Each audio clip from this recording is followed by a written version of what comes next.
Hello, Mean Green fans and Mean Green friends. Hank Dickinson here with you for the first edition of our Zoom caravans. Most of you know we take the summer months normally to get out around the area and bring coaches, student athletes, and administrators to meet you, the fans, and talk about the upcoming season. Well, given the current climate, obviously, we're worried about safety. Your safety, our safety, and that of our student athletes. So this year, well, we're all getting used to Zooming, right? Zoom caravans. But we're still going to have a lot of fun. We're going to talk to all of our coaches and a bunch of our student athletes, and we'll wrap things up with a word from our athletic director, Ren Baker. So we hope you can join us for all of these Zoom caravans, which, by the way, are sponsored by 308 Construction, and a great Mean Green alum, Ryan Davenport from Mean Green Football, runs that company, local contractors, and they are our presenting sponsor for the Zoom caravans. But we're also brought to you by the Mean Green Scholarship Fund. And we need you to know that your support has been critical to our success over the last few years. Right now, we need right at $6 million to fund our scholarships, so every gift matters. Many of you have already made yours. We hope you will consider doing so if you have not, and the information on the screen is how you can get in touch with all of our personnel in the Mean Green Scholarship Fund. Also, want to remind you, you see me wearing some Mean Green gear. People always ask where you can get that. Well, the best place is to shop with our campus store, and we have partnered up with Barnes & Noble. Great opportunity to save 20% right now when you order your Mean Green gear. All the information is right there, and this offer is good through July 1st. We are joined by the fifth-year head coach of the Mean Green, Seth LITTRELL, and his star linebacker, KD Davis. And KD, we're going to let you start this thing off. I know of all the football players on the roster, you're one of the guys that doesn't really have to be pushed too hard to be motivated. But how hard has it been to kind of self-regulate the workouts during this COVID crisis where you're not around your strength coaches, which you normally would be? With all the quarantine and things going on, it's hard to wake up every day to go out and work out on your own and not having a time to go out and work out. So with my mindset, I just knew I wanted to come back bigger, faster, and stronger. So I trained every day, and I got as much work in as I could. So I wouldn't let my teammates and my coaches down whenever it's time to report back. I remember last year watching the Born and Bred series that our Mean Green production staff did about you, and you got in trouble one time with your mom because you were out past midnight. She thought you were up to, no good, but you were doing a midnight workout. Have you been getting any midnight workouts in during all this? No, sir, not really. I got a couple in, but not as much. That's because you're at home with mom. She's watching out for you and Ennis. Coach, I know you and I talked the other day. You've been really pleased with the overall team effort. This is not an easy time, but you felt like the team maybe has drawn closer through this crisis, and you feel good about the workouts that have been occurring without your staff being able to really observe. Well, I just think just the way our kids have just interacted with each other. I think it's not only, I think they're doing a great job with the workouts, but just as important, on the mental side of things, we're just getting a team, growing them closer together, being able to communicate better, which I think in turn will help your leadership across the team overall. But I know KD, he's been doing a great job working out. We have a leadership council. We talk to all those guys on a weekly basis, not only those guys, but in position meetings as well. And different players I'd called different position groups, maybe guys they wouldn't have ever talked to on a daily basis before, and just holding these guys accountable. Not only that, just building relationships and getting to know each other, coaches, players, our staff. The one thing I said when we left, let's make this an advantage for us. Let's make sure that we come back a better team than when we left. And so I think our guys have taken that to heart, our coaching staff, our players. I think we've grown even closer to the team, and I'm excited to get everybody back. But I do believe that we will be coming back better than what we left, and basically February, March on spring break. KD, y'all missed out on spring ball, and I think that obviously across the nation, everyone's in the same boat. But in spring ball, people emerge, and you get a chance to see some young players sometimes pop out. In the linebacking core, who are some of the youngsters that you think have a chance to really kind of push for playing time this year? I'll say Larry Nixon for sure. He came in into workouts, working hard every day. Every time we ran or we lifted, Larry was in the front. And I'll say the twins, Gabriel and Grayson, I say they have a good shot too. Yeah, it looks like we've got good depth at linebacker, but obviously you and JoJo, as well as Tyreek, that's going to be a big part of the defense. What does the defense have to do to be as good as you think they can be? Where can improvements be made this year to make that unit even stronger? I would say holding each other accountable. Every time we go in practice, no slacking, just stay on each other, whether it's running to the ball or communicating on the field, knowing what each one of us has to do on the field, our assignment, and then I'll say just our effort. No matter if we mess up on a play, just go 110% every time, and just know that your brother's going to be right there in case you mess up. He's going to be right there to help.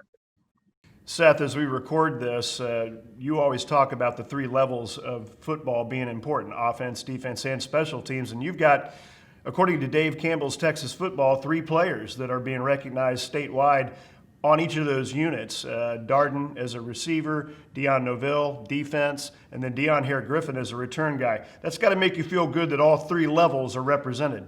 Yeah, absolutely. And all 3 of those guys are very deserving. I think we got great players. I think they've worked extremely hard. And I tell these guys all the time, when you earn those, accolades or awards or whatever they may be, most of the time it's a team deal as well. The team around you that plays really well, it kind of helps you get noticed like that as well. And so a lot goes into it, but I'm excited for those 3 guys, and I know they're going to represent us well this fall. I'll tell you what, I'm really excited for Dion Hare-Griffin. For him to get back there this past year, I think he gained a ton of confidence on the return unit. He had some big time returns for us this past season that helped us win football games. I'm looking forward to seeing it carry over to the receiver position, giving him that confidence there. Because I'll tell you what, I don't know what you think, KD, but there's very few people on our team that are as fast as he is. Yeah, KD, talk about practice and having to keep up with some of those skilled people. In practice, every time I practice, I train myself to get to the ball, whether it's in a practice or a game.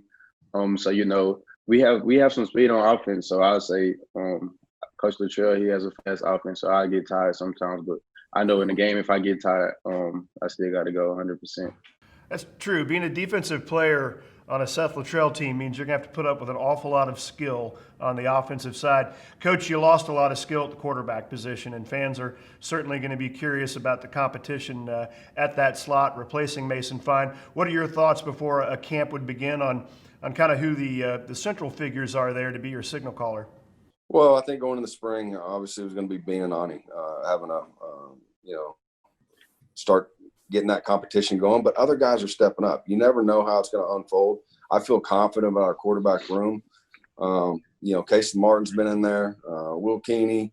I mean, you got guys that have ability. And so I think it's just the experience. When you lose a quarterback like Mason Fine, I think, everybody's a little bit worried, rightfully. He was one of the greatest quarterbacks that's ever come through here. But I feel confident about our coaching staff. I feel confident about our quarterback room. It's not like I'm worried having to try to go out and try to find somebody else to fit in that room to help make us plays. There's no doubt in my mind a guy in that room is going to help us win a championship. And I think he's going to do it at a high level, and I think we're going to have more than one, to be honest with you. I think we have some talented guys in that room, and I think we'll have some depth. It's just going to be the experience. They have to understand that we have a ton of playmakers on our team. It's your job to manage the team and get the ball to those playmakers. You don't have to win us the game. Let them win the game for you. And that's how you have to do it as a quarterback. Just execute the game. You mentioned your coaching staff, and again, you've had to be pretty deliberate out there in the market. You've had to replace coaches. That happens in this business. You've done a great job of it, but you've got a lot of new faces. Just briefly fill fans in on who the new guys are, because really a lot of them were still getting here when all this hit. Yeah, listen, when you hire a coaching staff and you do good things and you have some success, they're gonna get great opportunities at some programs, and maybe it's a step up in the profession or for their family or for pay or whatever. And I'm happy for those guys. I tell them when they get here, your job to be loyal to me is work as hard as you can when you're here. And so all those guys have done that, and some guys have had some great opportunities. But every guy that leaves, I tell our team, listen, we're going to go out and we're going to hire great people. We're going to hire guys, hopefully, that are better than the ones that left, not disrespectfully, but just we're going to continue to hire great guys upon great guys. And so this year I felt like, we did a great job with that. We have Mike Blesh, who is coming in as our new offensive line coach, co-OC. He's been at Tulsa, does a phenomenal job just watching their O-lines over the years and getting to know him through some of the clinics and through some of my friends, and now being in the room with him on a daily basis talking ball. He's extremely impressive. I've been impressed by him. Tate Wallace, our new quarterback coach. Tate around here, a lot of people know him. He is our guy, offensive coordinator, where he put out ridiculous numbers. As the offensive coordinator, has done a great job. He's been at the college rank. He was at the University of Baylor, where he was the wide receiver coach of the year. Coached some high-end level players, knows how to recruit, and just a great person. I'm really excited about him as well. On the defense side of the ball, our new defensive coordinator, Clint Bowen. I've been around Clint. I've known him a long time. I GA'd when he was actually my first year I GA'd at Kansas. He was the running backs coach. So I was actually his GA. And then he ended up going to the defensive side of the ball, and where he became the defensive coordinator, and been there many years. Obviously, people here and didn't know Clint. He was here at a stop at one point as well. He's impressive. It's like having another head coach. He's had to be an interim head coach. He's had to lead. Had to be a leader, and he's going to do a phenomenal job with our defense, not only with our coaching staff, but our players. And it's not just about the X's and O's with Clint. I think, the players are going to be really able to relate with him. He has a great personality. He's going to coach them hard, but he's also going to love them hard. Really, really excited about that. Eric Mathis, our new D-line coach, has been very impressive since he's been in. He's going to do a great job again in the recruiting area. He has a lot of experience coaching the D-line and at a lot of different places. And then obviously, who we nicknamed Crash, my man Mike Eckler has made a return as our special teams coordinator. Obviously, you see the amount of energy he can bring to a sideline.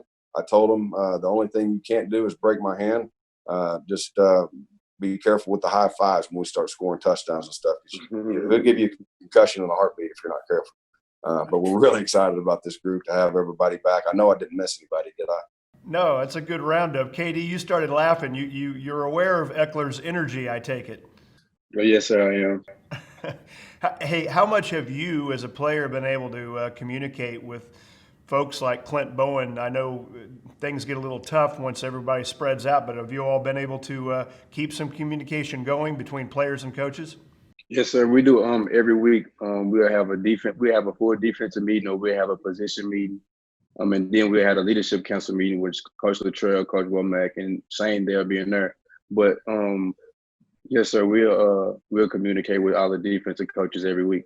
Well, it was kind of a loaded question because I know how hard this staff has worked to keep everybody together. And as we wrap things up, Seth, these are times that everybody's having to kind of find their own way through. I know we're using a lot of models right now as an athletic department that we feel are the best and the safest, but just your overall thought on how we're trying to bring these student athletes back, and how you'll try to put together a camp right now that'll get you ready for September 5th. Yeah, the biggest thing I'm focused on as the players is making sure that we bring them back the safe way, and making sure we follow all the guidelines.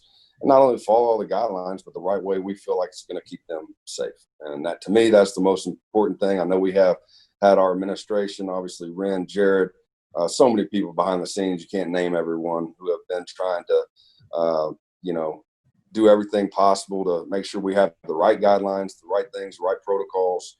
And I think they've done a phenomenal job. So just getting them back safe. And I think just bringing them back in the right number of waves of players, groups, positions.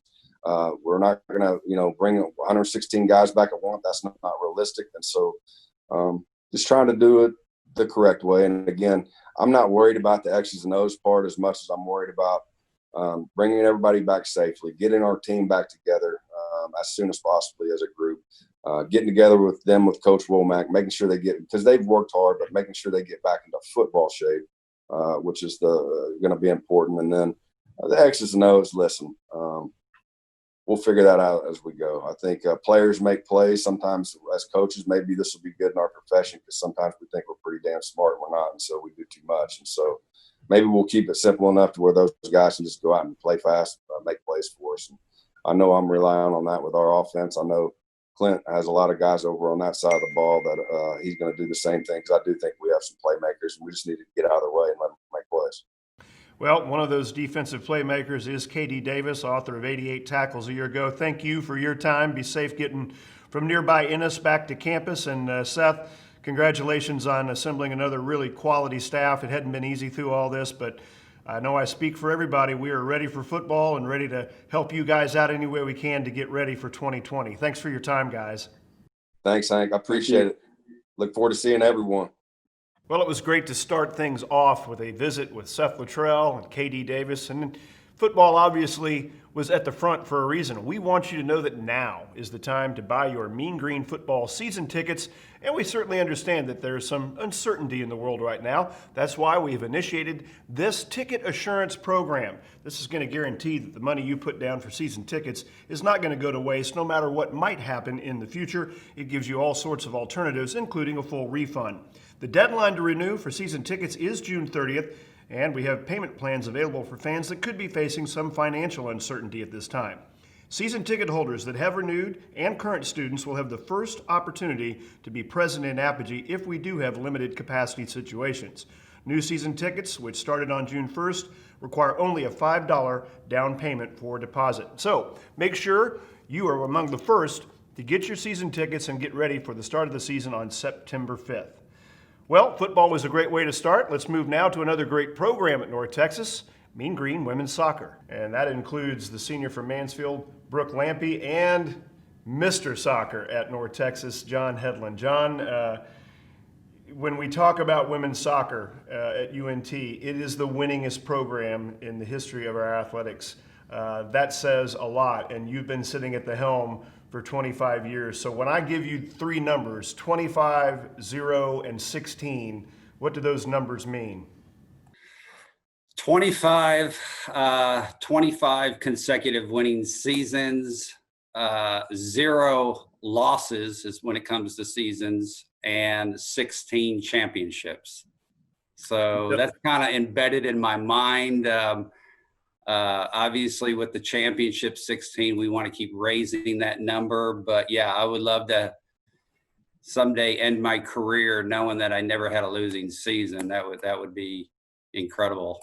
Well, I think incredible is a great way to sum up the run, and obviously the run's not over because you keep getting quality athletes from around the area. And Brooke, you're right there as a great example of a John HEDLUND player. But your career's been interesting because you came in a goalkeeper, and now you are the Swiss Army knife of this team. You can literally play anywhere, and John likes to use you wherever he can find a deficiency on the other side of the ball. So talk about your career and how it's kind of enveloped. Do you enjoy that role of really not knowing where you're going to play all the time?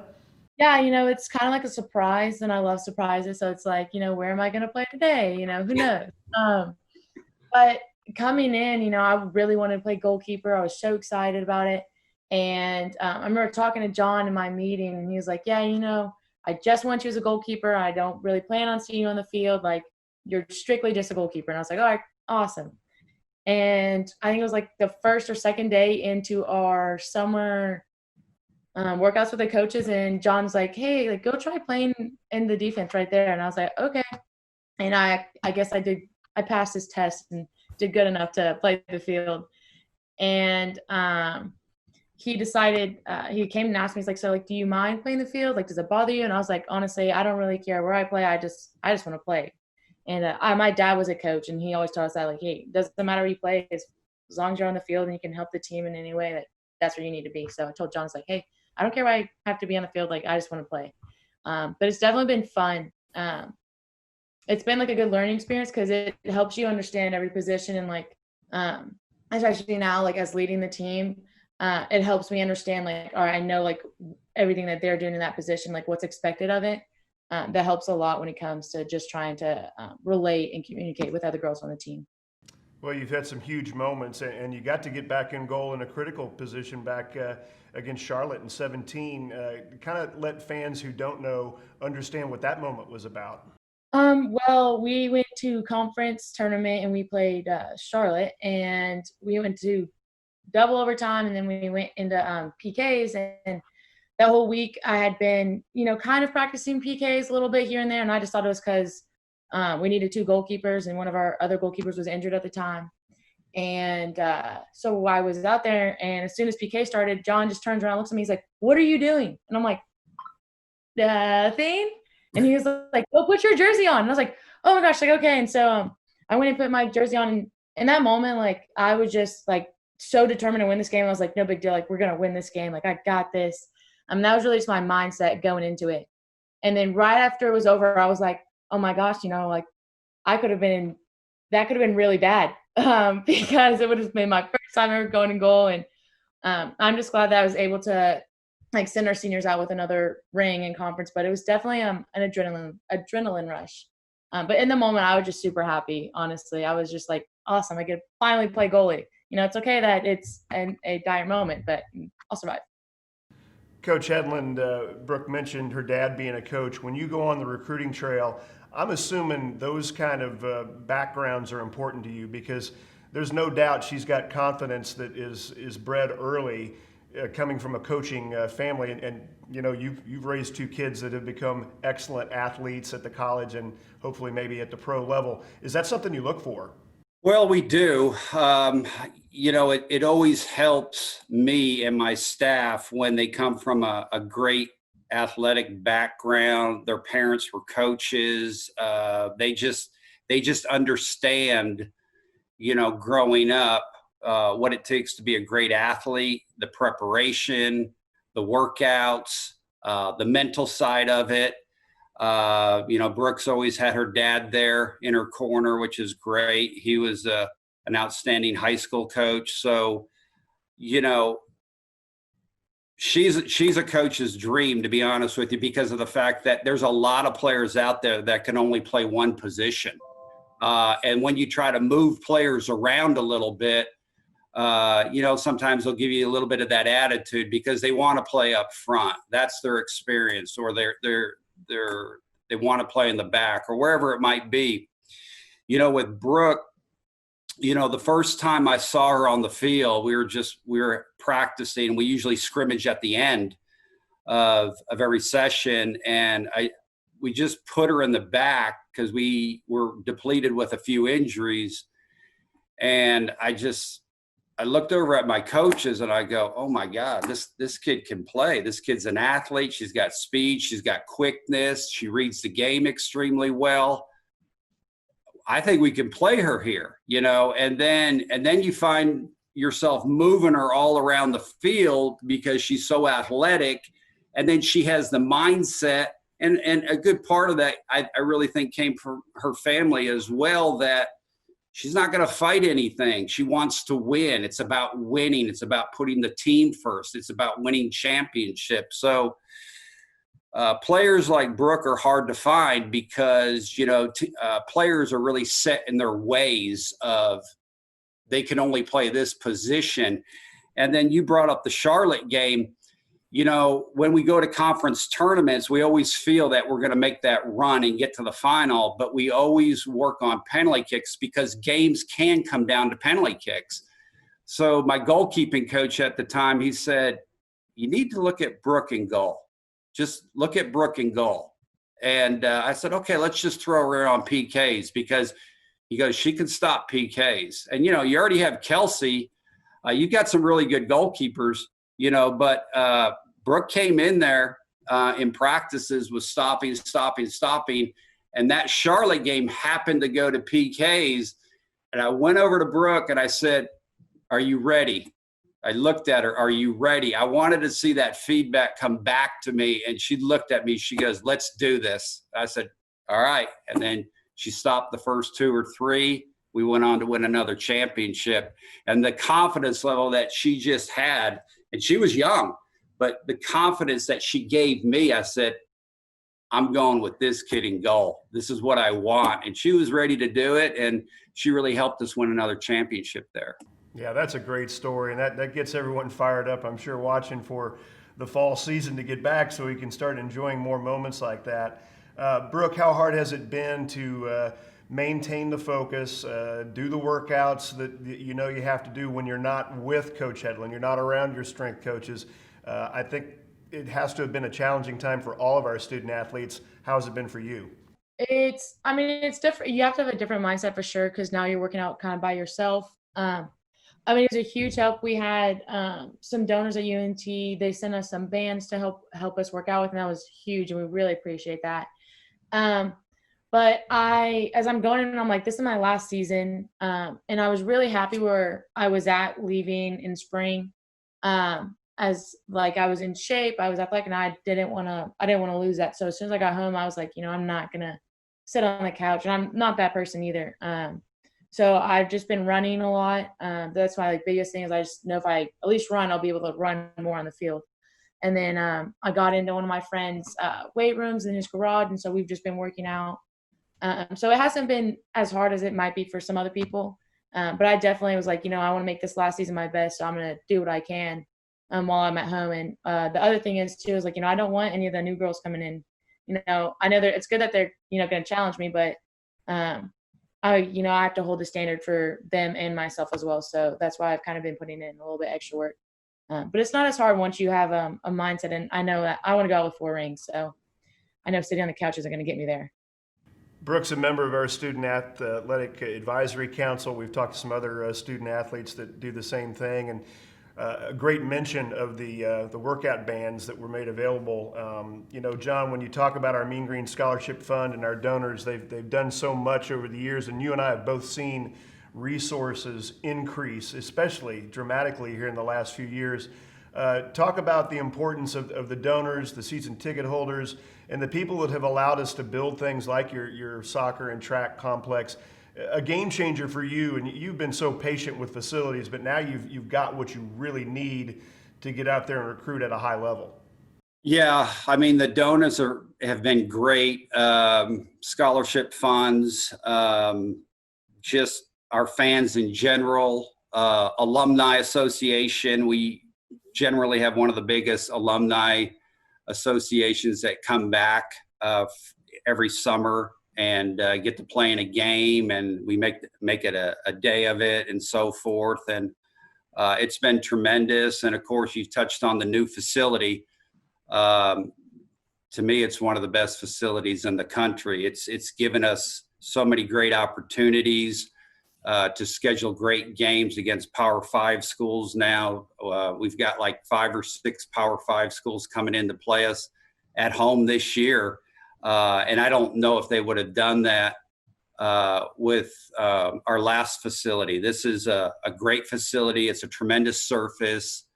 You got the locker rooms, the meeting rooms, the offices, that beautiful lounge area where both teams can hang out, officiating crew. We've got a place for them now. It's a tremendous setting.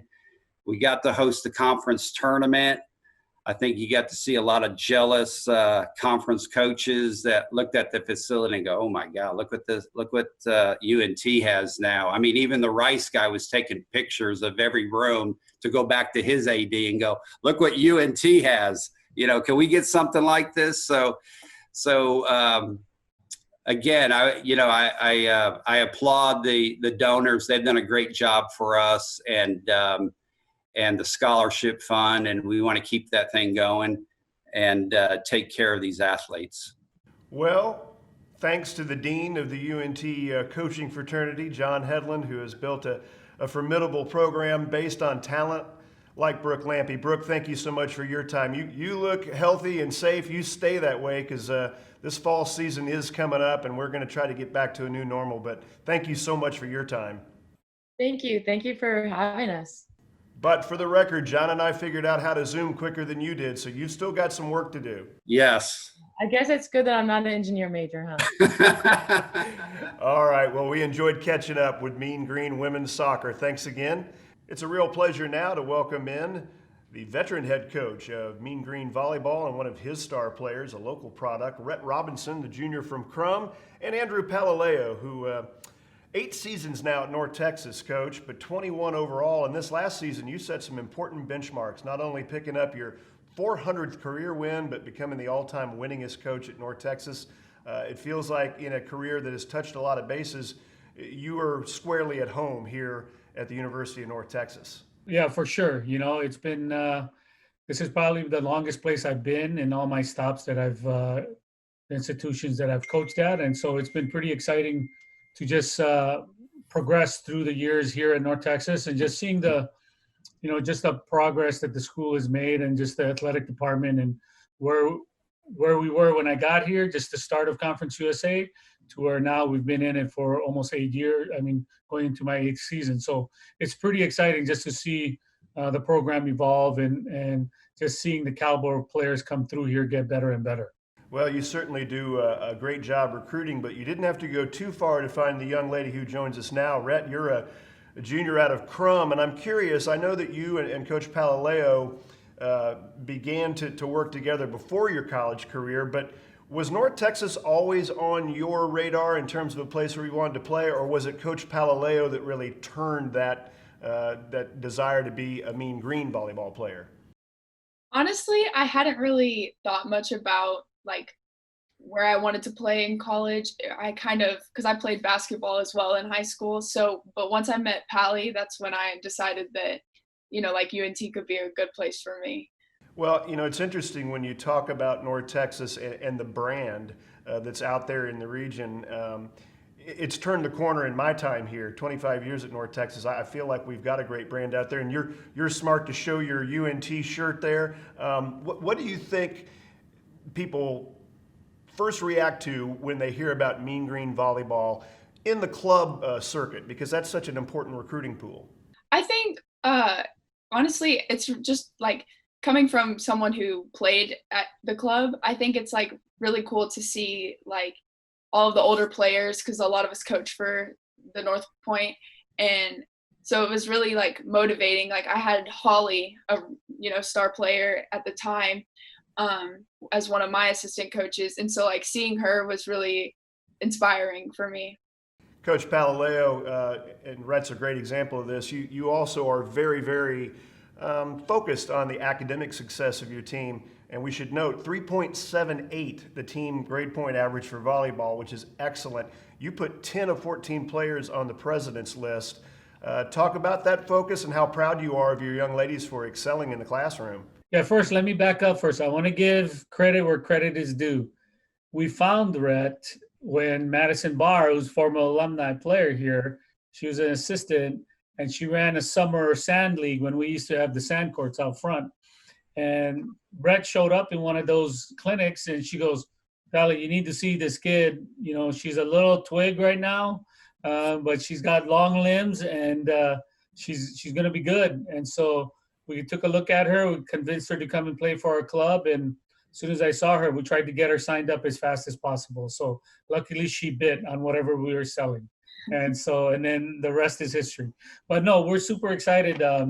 You know, in my 7 years here so far, our goal was always to try to get to that 3.7 mark. And this is the first year we're able to hit that mark. And, you know, we've gotten close before. 3.67, I think, was the closest one before this last semester. And, you know, a lot of that too, you know, they had some time obviously this spring. So I'm glad that they were able to take advantage of that time and really focus in and get caught up in their schoolwork and really, I think the discipline part of it, you know, and we talk a lot about that and just, you know, some of the things that we want to make sure that we're taking care of. So when we come out of this COVID and the pandemic, we don't have unintended consequences that we have to deal with once we get out of it. We can just go right into focusing about volleyball. And so super excited, really proud that we got 10 of our 14 players in that president's list and just super excited about it. And I know they are, and you know, putting all the time and effort in study tables and keeping track of their individual assignments has been a tough deal, but it's been worth it for sure. You know, RHETT, I think a lot of fans, when they watch our teams compete, they only focus on the competition, but obviously to be good in the classroom, you're having to work hard because people get injured, you have to rehab. You're obviously going to be practicing, and then you've got competition and travel. Just a shout out maybe to those people behind the scenes that you know work hard, people in our academic department, our compliance department. They really go overboard to make sure our student athletes have the best chance to get the kind of grades we're talking about? Yes, sir. We have multiple tutors and our academic advisors and all of them behind the scenes. They help a lot with all of that. And we have like many helping tools that help us along the way. During this entire stay-at-home period, how hard has it been for you and maybe some of your other teammates to focus on the things that normally you would have a strength coach telling you to do, or being with your coaches on a routine basis? Has it been a challenge having to do a lot of the individual work now without having that team concept around you? I think there's definitely days where it can be a little difficult with us like having to be in quarantine and stuck in the house and stuff. It would be easy to, stay in bed all day or sit on the couch, but we've done a really good job of hosting our Zoom meetings, and as a team we hold each other accountable with like accountability groups. We have small groups within our team, and so we'll all message each other like, hey, I'm working out, are you, and so that's helped a lot, and I think it's even brought us closer together just getting through this together. And Coach PALILEO, I think one of the advantages maybe for you and your crew is you've got a lot of returnees coming back. This is a veteran group. That's got to make you excited. Every coach likes to have experience coming back. Well, if there's ever a time where a pandemic has happened to everyone around the country, but as far as in the sporting world, the development of your team and the makeup of your team, this is probably the team I would want with it, because I believe the discipline is there, the leadership is there. Over the last couple of weeks and through our Zoom meetings, one of the things that we focused on is getting back into our discipline routine. And that's where we brought in our small groups, and really everybody, the small groups working out at the same time, not everybody working on their own time, but actually starting to get into shape and our discipline habits. And so that's worked out great, exactly what Red was saying. And then,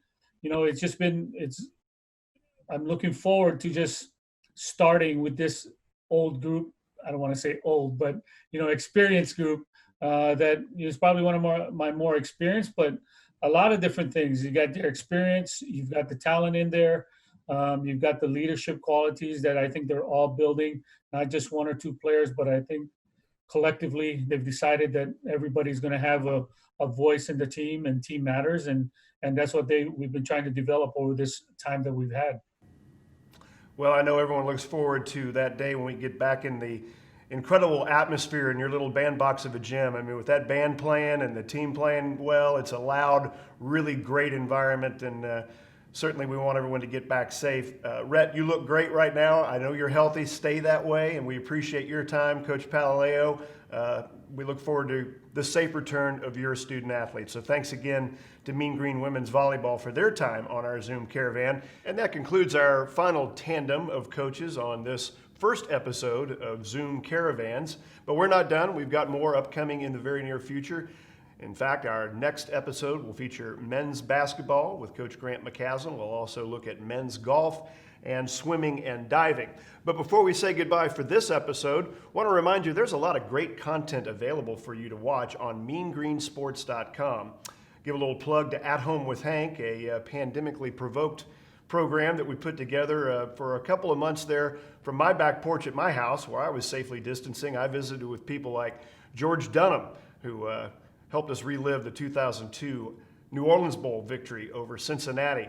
Had a chance to visit with DJ Draper, and we relived some of the fun and excitement of that CBI championship back in 2017. Dave Barnett joined me, and we relived the drive and the great Mason Fine 98-yard drive against UT San Antonio back in 2017. And quite a few more. So if you have a chance and have a little time, go back with us and look at some of those great traditional moments. Also, Corridor of Years, which is brought to you by American National Bank and Trust, is a piece that Matt Sizik puts together for Mean Green Productions, and there's a terrific episode featuring Don January, our legendary golfer, and a look back at the old course that he played on, which of course is now where we sit at Apogee Stadium and our athletic center, indoor practice facility. It's a great down the corridor of years for fans of all ages to enjoy. So meangreensports.com is your source for all of the Mean Green production content. And of course, for Mean Green Productions, I'm Hank Dickenson. We'll see you next time when we Zoom Caravan with coaches and student athletes.